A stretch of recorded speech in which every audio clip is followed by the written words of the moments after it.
بسم الله الرحمن الرحيم. طه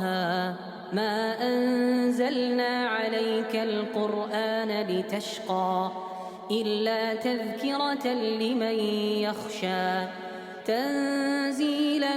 ممن خلق الأرض والسماوات العلى الرحمن على العرش استوى له ما في السماوات وما في الأرض وما بينهما وما تحت الثرى وإن تجهر بالقول فإنه يعلم السر وأخفى الله لا إله إلا هو له الأسماء الحسنى وهل أتاك حديث موسى إذ رأى نارا فقال لأهلهم كثوا إني آنست نارا لعلي آتيكم منها بقبس أو أجد على النار هدى فلما أتاها نودي يا موسى إني أنا ربك فاخلع نعليك إنك بالوادي المقدس طوى وأنا اخترتك فاستمع لما يوحى إنني أنا الله لا إله إلا أنا فاعبدني وأقم الصلاة لذكري إن الساعة آتية أكاد أخفيها لتجزى كل نفس بما تسعى فلا يصدنك عنها من لا يؤمن بها واتبع هواه فتردى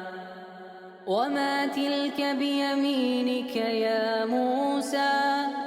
قال هي عصاي أتوكأ عليها وأهش بها على غنمي ولي فيها مآرب أخرى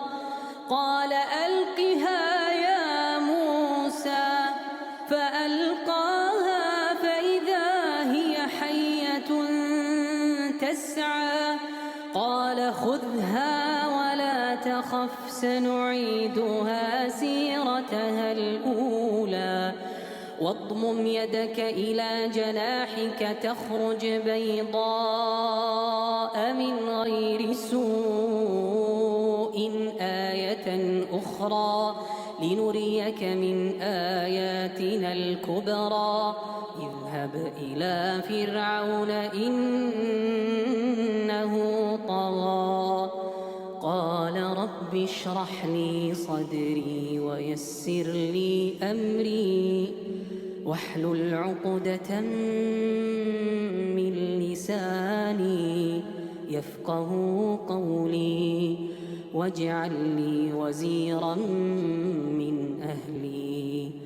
هارون أخي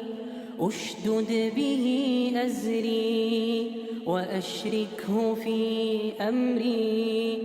كي نسبحك كثيرا ونذكرك كثيرا إنك كنت بنا بصيرا قال قد أوتيت سؤلك يا موسى قال قد أوتيت سؤلك يا موسى ولقد مننا عليك مرة أخرى إذ أوحينا إلى أمك ما يوحى أن اقذفيه في التابوت فاقذفيه في اليم فليلقه اليم بالساحل يأخذه عدو لي وعدو له وألقيت عليك محبة مني ولتصنع على عيني إذ تمشي أختك فتقول هل أدلكم على من يكفله فرجعناك إلى أمك كي تقر عينها ولا تحزن وقتلت نفسا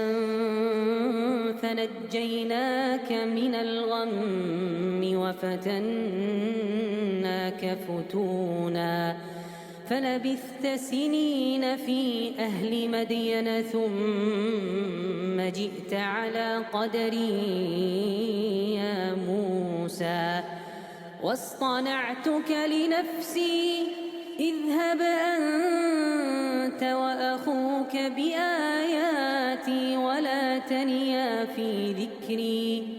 اذهبا إلى فرعون إنه طغى فقولا له قولا لينا لعله يتذكر أو يخشى قالا ربنا إننا نخاف أن يفرط علينا أو أن يطغى قال لا تخافا إنني معكما أسمع وأرى فأتياه فقولا إنا رسولا ربك فأرسل معنا بني إسرائيل ولا تعذبهم قد جئناك بآية من ربك والسلام على من اتبع الهدى إنا قد أوحي إلينا أن العذاب على من كذب وتولى قال فمن ربكما يا موسى قال ربنا الذي أعطى كل شيء خلقه ثم هدى قال فما بال القرون الأولى قال علمها عند ربي في كتاب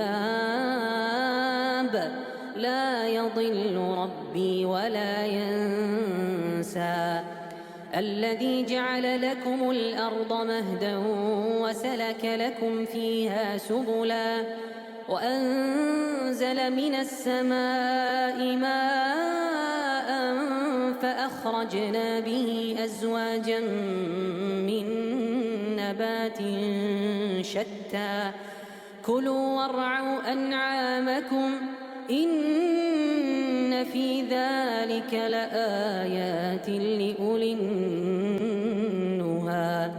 منها خلقناكم وفيها نعيدكم ومنها نخرجكم تارة أخرى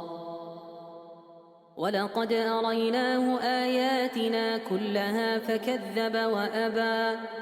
قال أجئتنا لتخرجنا من أرضنا بسحرك يا موسى فلنأتينك بسحر مثله فاجعل بيننا وبينك موعدا لا نخلفه نحن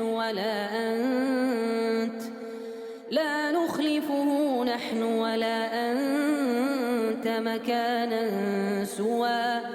قال موعدكم يوم الزينة وأن يحشر الناس ضحى فتولى فرعون فجمع كيده ثم أتى قال لهم موسى ويلكم لا تفتروا على الله كذبا فيسحتكم بعذاب وقد خاب من افترى فتنازعوا أمرهم بينهم وأسروا النجوى قالوا إن هذان لساحران يريدان أن يخرجاكم من أرضكم بسحرهما ويذهبا بطريقتكم المثلى فأجمعوا كيدكم ثم أتوا صفا وقد أفلح اليوم من استطاع اسْتَعْلَى قالوا يا موسى إما أن تلقي وإما أن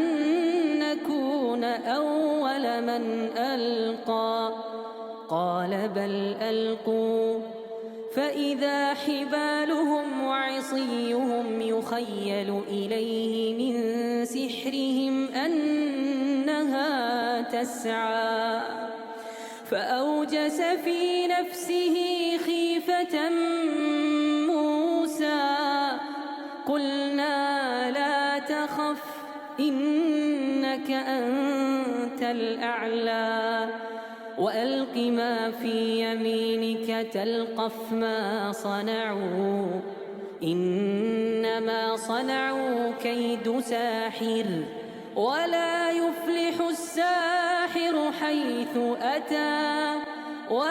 يفلح الساحر حيث أتى فألقي السحرة سجدا قالوا آمنا برب هارون وموسى قال آمنتم له قبل أن آذن لكم إنه لكبيركم الذي علمكم السحر فلأقطعن أيديكم وأرجلكم من خلاف ولأصلبنكم في جذوع النخل ولتعلمن أينا أشد عذابا وأبقى قالوا لن نؤثرك على ما جاءنا من البينات والذي فطرنا فاقض ما أنت قاض إنما تقضي هذه الحياة الدنيا إنا آمنا بربنا ليغفر لنا خطايانا وما أكرهتنا عليه من السحر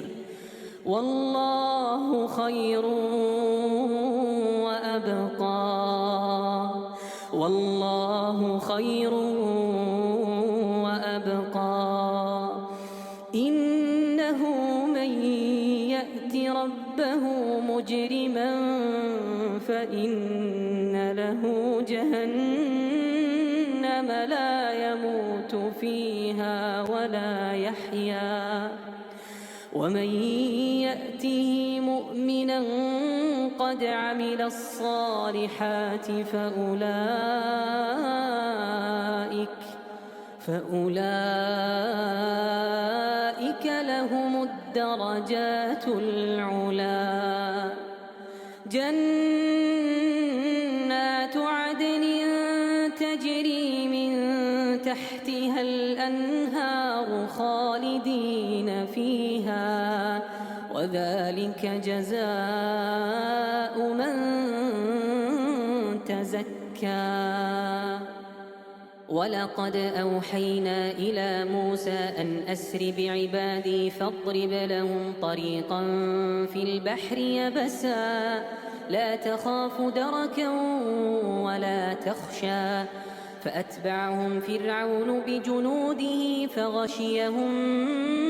من اليم ما غشيهم وأضل فرعون قومه وما هدى يا بني إسرائيل قد أنجيناكم من عدوكم وواعدناكم جانب الطور الأيمن ونزلنا عليكم المن والسلوى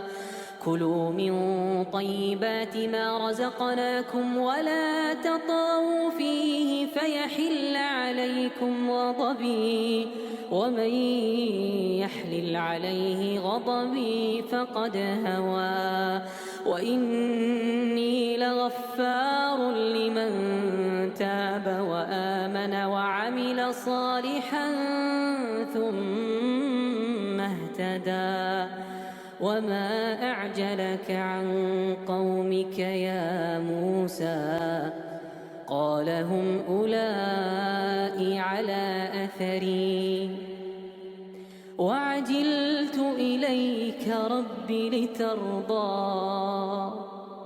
وعجلت إليك رب لترضى قال فإنا قد فتنا قومك من بعدك وأضلهم السامري فرجع موسى إلى قومه غضبان أسفا قال يا قوم ألم يعدكم ربكم وعدا حسنا أفطال عليكم العهد أم أردتم أن يحل عليكم غضب من ربكم فأخلفتم موعدي قالوا ما أخلفنا موعدك بملكنا ولكننا حملنا أوزارا من زينة القوم فقذفناها فكذلك ألقى السامري فأخرج لهم عجلا جسدا له خوار فقالوا هذا إلهكم وإله موسى فنسي أفلا يرون ألا يرجع إليهم قولا ولا يملك لهم ضرا ولا نفعا ولقد قال لهم هارون من قبل يا قوم إنما فتنتم به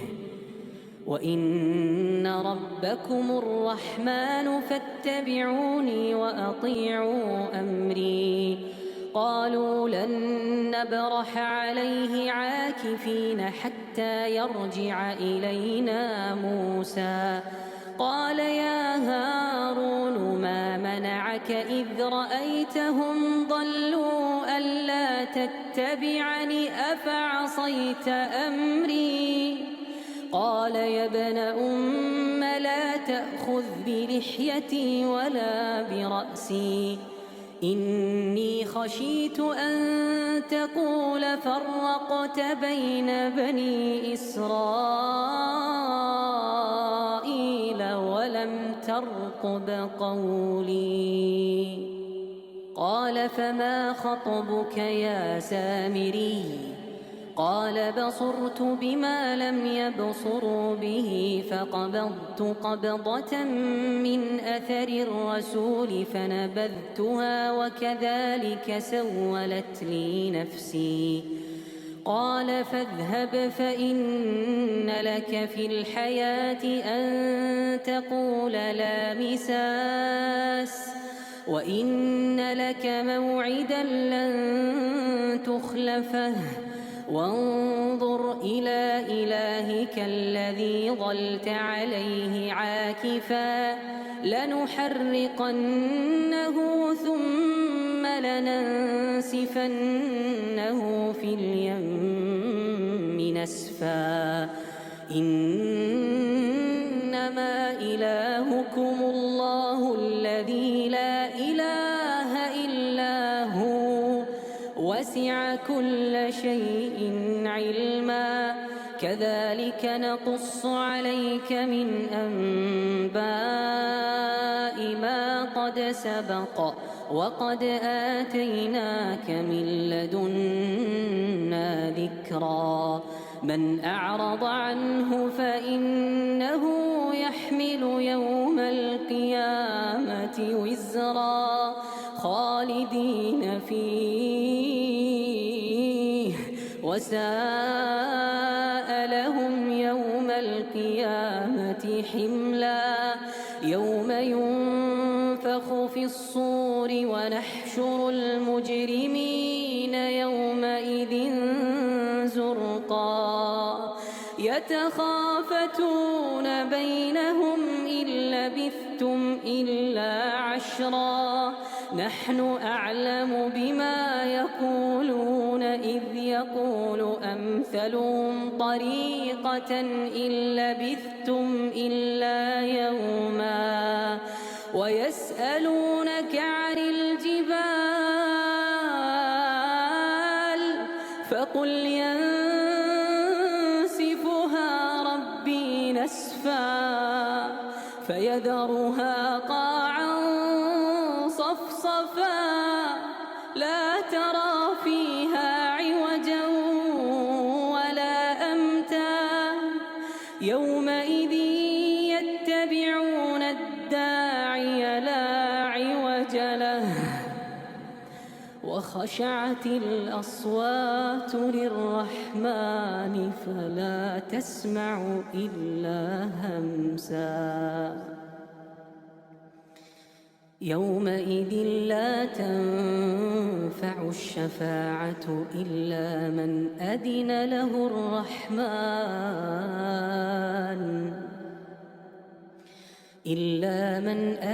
له الرحمن ورضي له قولا يومئذ لا تنفع الشفاعة إلا من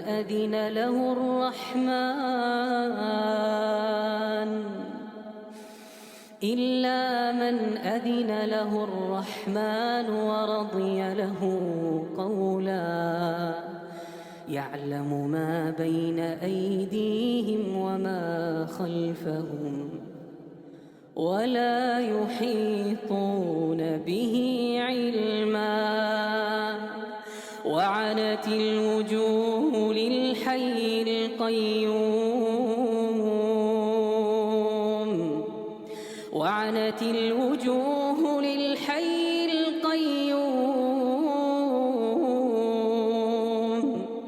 وقد خاب من حمل ظلما ومن يعمل من الصالحات وهو مؤمن فلا يخاف ظلما ولا هضما وكذلك أنزلناه قرآنا عربيا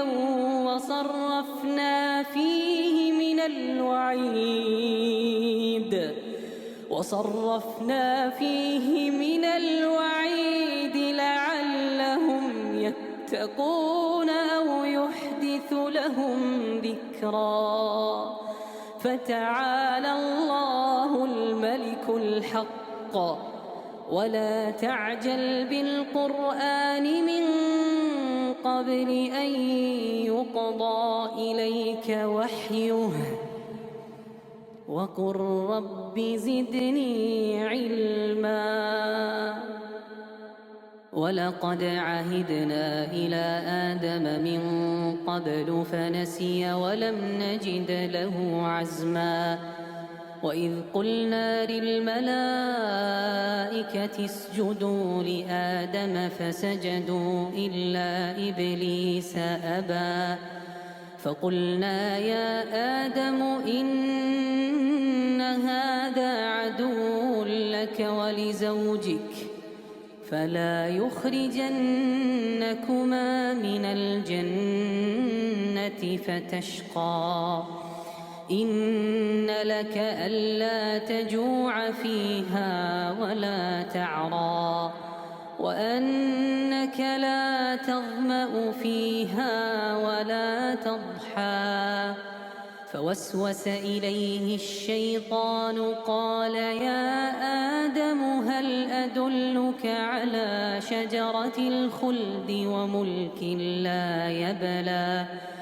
فأكلا منها فبدت لهما سوآتهما وطفقا يخصفان عليهما من ورق الجنة وعصى آدم ربه فغوى ثم اجتباه ربه فتاب عليه وهدى قال اهبطا منها جميعا بعضكم لبعض عدو فإما يأتينكم مني هدى فمن اتبع هداي فلا يضل ولا يشقى ومن أعرض عن ذكري فإن له معيشة ضنكا ومن أعرض عن ذكري فإن له معيشة ضنكا ونحشره يوم القيامة أعمى قال رب لم حشرتني أعمى وقد كنت بصيرا قال كذلك أتتك آياتنا فنسيتها وكذلك اليوم تنسى وكذلك نجزي من أسرف ولم يؤمن بآيات ربه ولعذاب الآخرة أشد وأبقى ولعذاب الآخرة أشد وأبقى أفلم يهد لهم كم أهلكنا قبلهم من القرون يمشون في مساكنهم إن في ذلك لآيات لأولي النهى ولولا كلمة